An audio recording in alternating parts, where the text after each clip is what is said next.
Ayan, kumusta yung mga nasa Kuwait diyan? Nakapag-biometric na ba kayo? Ako hindi pa.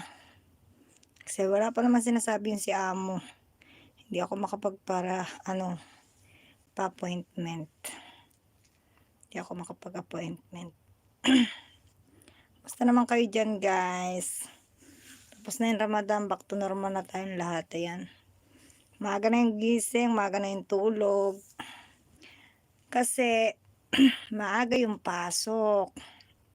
Mga alaga natin, maagang pasok.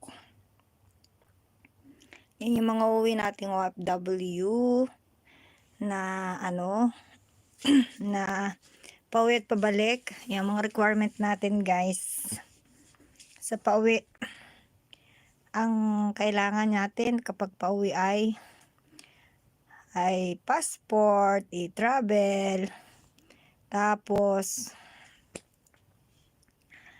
yung ating biometric, kailangan meron on. At yung ating permit visa, kailangan din natin yun, guys. So, yan yung mga kailangan pagpa-uwi.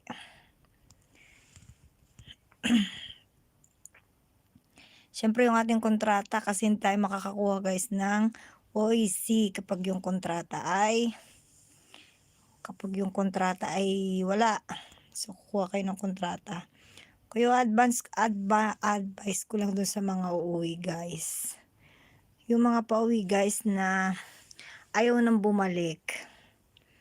Kung ako sa inyo, guys, sabihin nyo babalik kayo kasi hindi pa open dito, guys. Hindi kayo makakapasok ulit dito kapag kayo umuwi.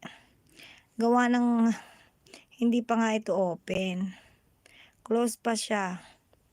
So, kung hindi kayo babalik, sinabi nyo sa amin nyo na hindi kayo babalik, hindi talaga kayo makakabalik.